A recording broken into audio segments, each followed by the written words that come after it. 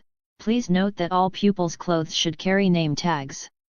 Course books. All students should have a copy of each of the following: The Standard Book of Spells, Grade 1, by Miranda Goshawk. A History of Magic by Bathilda Bagshot. Magical Theory by Adalbert Waffling. A Beginner's Guide to Transfiguration by Emmerich Switch. 1000 Magical Herbs and Fungi by Phil Littespore. Magical Drafts and Potions by Ars News Jigger. Fantastic Beasts and Where to Find Them by Newt Scamander. The Dark Forces, A Guide to Self-Protection by Quinton Trimble. Other Equipment: 1 wand, 1 cauldron, pewter, standard size 2, 1 set of glass or crystal files, 1 telescope, 1 set brass scales. Students may also bring, if they desire, an owl, a cat or a toad.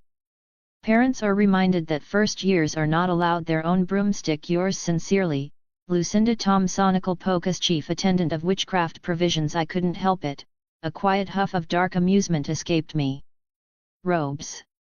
Cauldrons. A pointed hat for day wear. Really? Rupert had started to look more perplexed.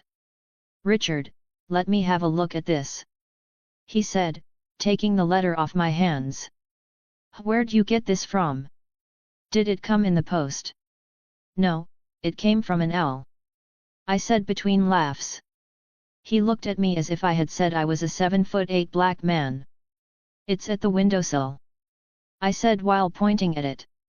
What he saw was an owl, calmly waiting at the window. Really?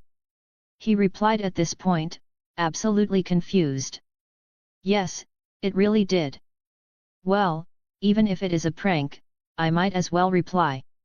So, I wrote a short and precise note. I acknowledge receipt of your letter. Please send someone to discuss the details of attendance and curriculum. Richard A.R. Magus. I tied it to the owl's leg and let it fly away. Now we wait. The waiting was mercifully brief. Just 3 days later, the doorbell rang at precisely 9 in the morning. Rupert answered, and from the hall I heard the low murmur of polite voices, one his familiar gruff, uncertain baritone, the other bright, clipped, and distinctly amused. Then he called for me. Richard? You'd best come out here.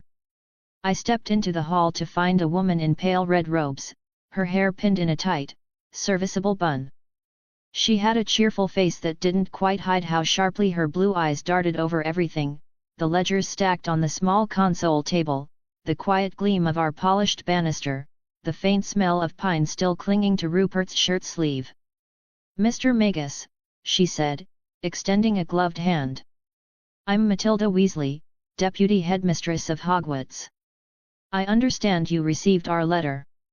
She settled into the chair opposite me, robes folding gracefully around her. Rupert hovered by the fireplace, arms crossed tight, his expression caught between worry and suspicion. Matilda Weasley regarded me with bright, inquisitive eyes. So, Mr. Magus, how much do you know about Hogwarts? Or our world at all? I tilted my head, letting a faint note of polite confusion slip into my expression. Very little. Your letter was the first official acknowledgement of anything beyond what I might have taken for tricks of the eyes. I'd hoped you might be the one to clarify it. Her mouth curved, just slightly. That's often the case for Muggle-raised students. You've never noticed odd things happen when you were angry, or frightened. I considered how best to answer. Truth served me here, or at least a carefully selected version of it. I've had incidents. Objects appearing in my hand without crossing the room. A cup that shattered when I was cornered as a boy. Nothing I couldn't rationalize, until your letter arrived. She nodded, unsurprised. Magic tends to leak out under stress when it's young and untutored. That's precisely why we have Hogwarts, to teach control, to give children a foundation before they risk harming themselves or others. Though it does raise a question. Oh! She arched an eyebrow. If magic is real, and apparently common enough to support entire schools and book lists, why does no one know? Her lips quirked. Ah, The International Statute of Secrecy. Enacted in 1692. By international magical agreement, wizards withdrew entirely from Muggle political structures. We keep to our own laws and communities, concealed by enchantments and long habit. The Muggle world is safer that way, and so are we. Effective. I imagine enforcement is quite strict. It has to be. Violations are taken seriously on both sides. Magical breaches draw attention we cannot afford, and it's easier for your people to call something madness or trickery than admit there are things they can't control. I let my gaze rest on the letter I had in my hands. And these studies? Charms, potions, and a rather ominous book titled The Dark Forces, A Guide to Self-Protection. That's the standard curriculum. It is. You'll learn spells, transfiguration, and defensive magic. Magical theory, so you don't accidentally collapse a ceiling on yourself trying to levitate a bookcase. History, so you understand the laws and customs that protect our society, and you. Hogwarts is rigorous, but fair. She studied me a moment longer, her eyes narrowing just slightly, as though trying to peer beneath my composure. And it's also a place to form ties. To learn who you might become in our world, and who might stand with you. I kept my smile small and non-committal. That seems prudent. More than prudent. Essential. Rupert cleared his throat again, but this time it came out as a growl. And forgive me for being blunt, Madam Weasley, but how do we know any of this is real? Magic, hidden societies, thousand-year-old schools, it sounds like something from a child's fantasy. Her eyes twinkled with something dangerously close to amusement. A perfectly fair question. Most Muggle guardians react with far more alarm, or outright denial. Then she lifted her wand. A simple flick, almost lazy, and Rupert's teacup rose gently off the side table, hovered in a neat arc around his head, then settled precisely back onto its saucer. Rupert's mouth opened and closed twice. Ah! I had to stifle a laugh. The look on his face was worth it. Matilda Weasley leaned back slightly, the very picture of composure. I assure you, Mr. Anderson, Hogwarts is as real as this sitting room. Your ward's magic will only grow stronger. Our school exists to ensure growth is guided, responsibly, and safely. Without training, unchanged annealed magic can become quite unpredictable. Rupert cleared his throat. And you're certain this is safe? That it's the right place for him? Her expression softened by the barest margin. Mr. Anderson, Hogwarts has been educating young witches and wizards for more than a millennium. Your ward will be among peers who understand what he is, in ways you or I can't fully grasp. And he will be guided by professors who've dedicated their lives to making sure children like Richard learn to use their gifts safely. She glanced back at me. And wisely. I inclined my head. Then I look forward to seeing it for myself. Matilda Weasley's mouth curved again, a faint, satisfied little smile. I thought you might. And as it happens, we can go now, if you wish. Diagon Alley is not so busy this time of morning. Best to have these matters settled early. Rupert shifted beside me, clearly flustered. Now? Today? Don't we need an appointment or something? Wizarding shops aren't so stiff as all that, she said briskly.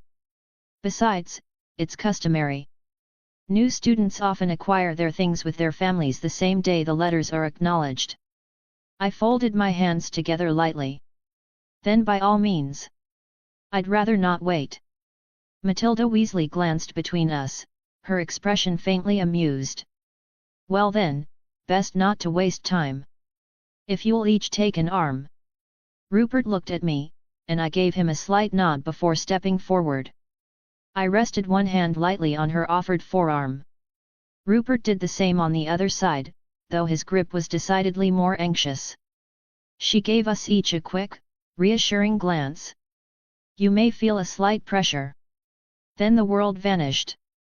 It felt like being yanked through a pinhole, the breath squeezed out of me, bones compressed into something smaller than thought. It lasted only a heartbeat, then we were standing on a narrow cobbled street outside a dark timbered pub. I let go of her arm at once, swallowing against the faint nausea.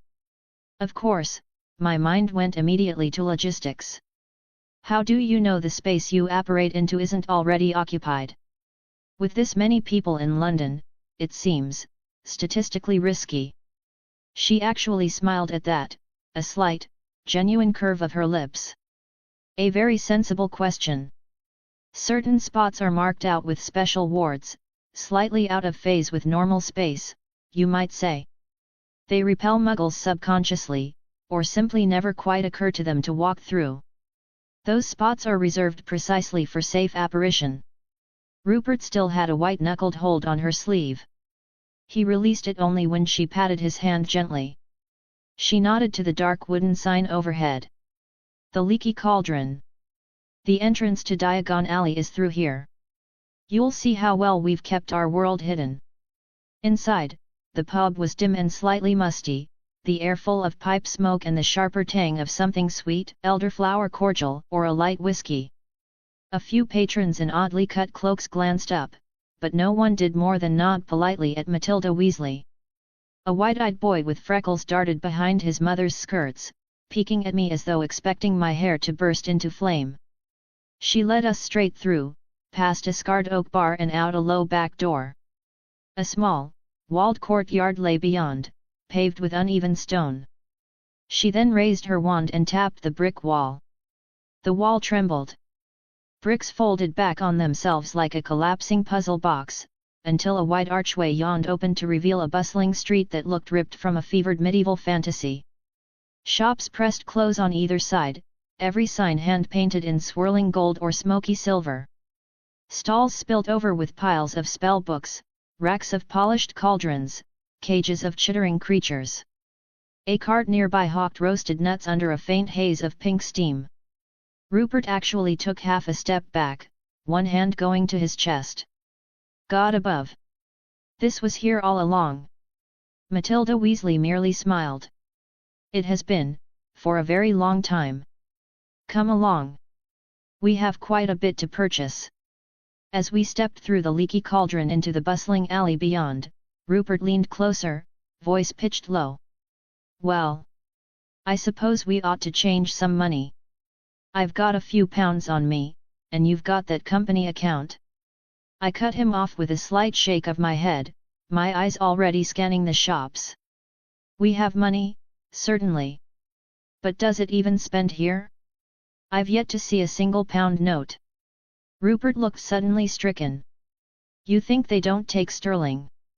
Matilda Weasley, walking just ahead, turned back with an expression halfway between amusement and sympathy. We don't, I'm afraid. Wizarding Britain still operates on the old coinage system, galleons, sickles, and nuts. Gold, silver, copper. We maintain strict separation, both for secrecy and because your muggle banks would rather not deal with vaults of actual dragon hoard gold. Rupert flushed. Well then. I'm not sure we're equipped for that, madam. Neither of us exactly carries sacks of gold coins. She waved a gloved hand lightly. Quite all right, Mr. Anderson. The ministry maintains a modest fund to ensure no student goes without basic supplies. It's older than the statute itself, even the most traditional pure-blood families agree it's best we take care of our own. I'll arrange it. Consider it an educational subsidy. I filed that away at once. An ancient institution, careful to maintain secrecy yet broad-minded enough to bankroll children whose families couldn't possibly repay them. Power was always at its most interesting when it wore the face of generosity. Matilda Weasley led us straight to Gringotts.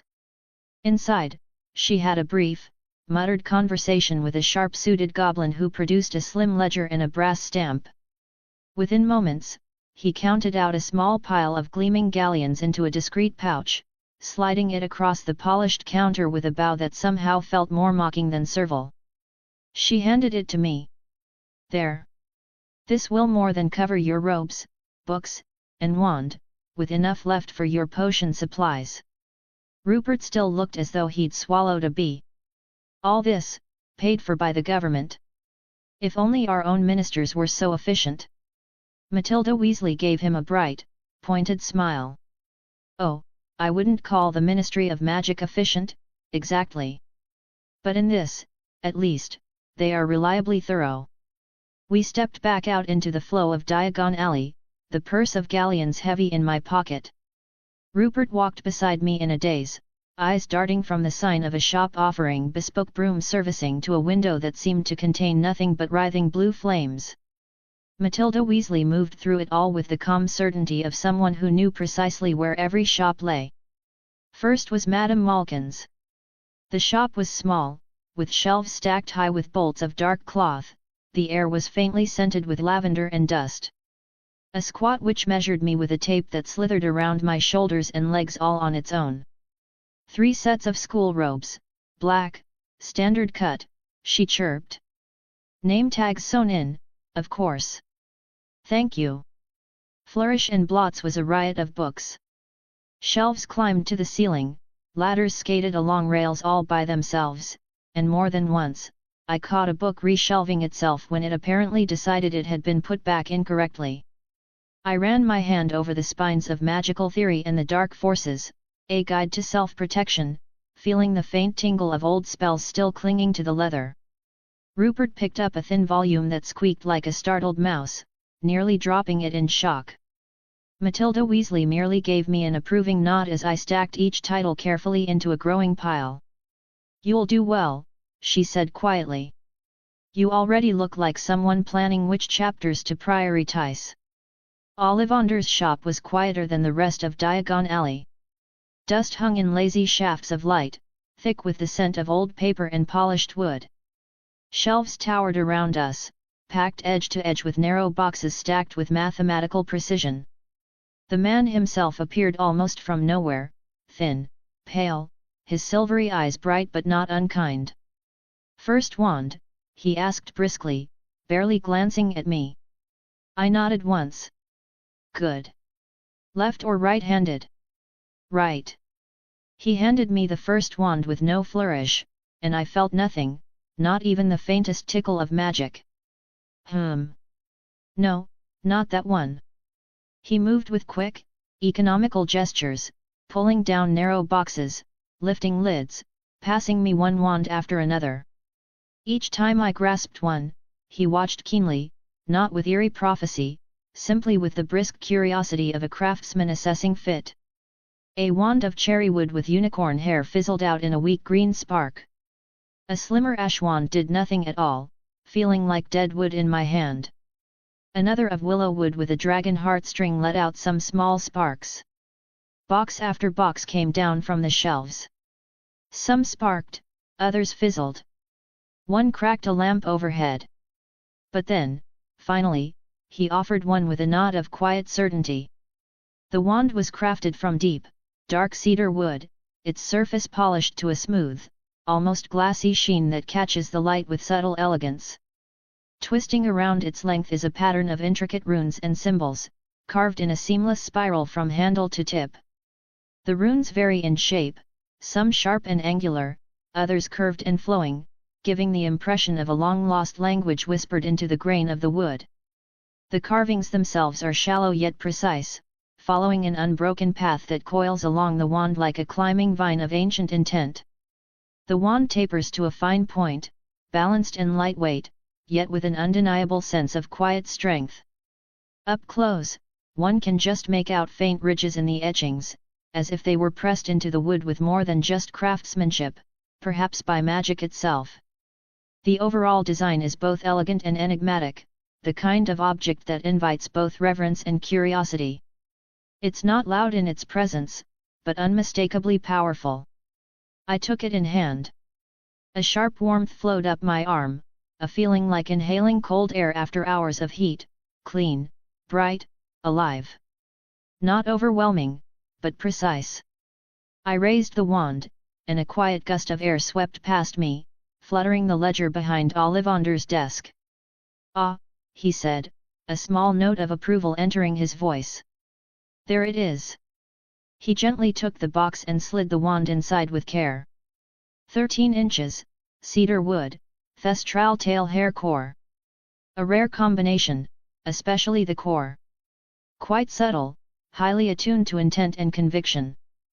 Thestral tail hairs bond best with those who have seen what others fear and moved past it. I didn't answer, just met his eyes evenly. Ollivander gave the barest of smiles. Cedar, meanwhile, produces wands that are powerful in the hands of those with strong perception and a certain, quiet strength of purpose. They are not easily swayed or fooled. When their wielder is certain, the wand acts without hesitation. He closed the box, wrapped it with a practiced flick of his wand, and handed it over. Ollivander gave a satisfied nod, making a small note on a parchment slip. That will serve you well. 7 galleons. A good match, I think. I took the package, nodding once. Yes. So do I. The transaction was swift. Keep it well. And remember, it's a tool, not a crutch. Master it properly. I plan to, I said simply. He offered a thin, professional smile, already reaching for the next customer's measurements as we stepped back out into the bustling alley. We stepped back into Diagon Alley with all the supplies we needed. Matilda Weasley checked a final list. That's everything. Expect your owl by mid-August with term details. And Mr. Magus, do remember that magic is far more than wands and books. How you conduct yourself at Hogwarts will shape much more than your studies. I gave her a slight, polite nod. Of course. Thank you for your help. She smiled again, then disappeared right there on the cobblestones with a faint pop, the scent of old wool and something crisp, like crushed pine needles, lingering in the air. Rupert blew out a breath. I'm still not sure we didn't both go mad and invent this entire day. Then I suggest we hold on to the receipts, I said dryly, glancing at the supplies we were both carrying. Evidence does wonders for doubt. He barked out a rough laugh. Only you would treat magic like another business transaction. That night, in my room, I laid it all out on my bed. The neat black robes, the glint of new brass scales, the wand at the center, quietly alive. None of this changed who I was. It only promised a much larger stage, and I intended to dominate it as thoroughly. Morning came heavy with silence. I woke before dawn. At this point, it was ingrained in my bones, muscles honed to discipline, nerves taut with the strange weight of knowing this was the last day I'd wake beneath Rupert's roof. For all I'd planned and plotted, the finality of it still struck with unexpected force. I washed, dressed, and turned to the small drawer where I kept the egg. The one I'd bled over again and again. Its surface had changed over the past weeks, fissures spider webbing throughout, but today was different. It glowed. Not softly, not subtly. A steady violet light leaked from the cracks like a heartbeat made visible. I sat before it and whispered, "Today's the day, isn't it, little one?" As if in answer, the egg cracked, a sharp sound, like flint striking iron, and split open with a sudden pop. A thick, translucent membrane gave way, and something sleek and black pushed out into the room. It unfurled like an oil shadow, wings stretching awkwardly as if unused to gravity. 2 heads, both distinctly raptor-like, blinked at me with piercing purple eyes that mirrored my own. It looked like an amalgamation of all Accipitridae, but I did bear a striking resemblance to my house's crest. If I knew the crest had an impact, I would have made it a dragon, but I'm not upset with this. One head tilted sharply, the other blinked slowly. I didn't speak at first. I simply observed how its talons flexed over the wooden edge of the drawer, how it studied me not with confusion, but recognition. "Do you understand me?" I asked quietly. One head nodded. The other gave a shrill, almost questioning trill. It wasn't language. Not yet, but there was thought there, intent. I reached out with my hand, and it welcomed the brush like a roosting perch. "I am Richard Magus," I said. "And you, little one,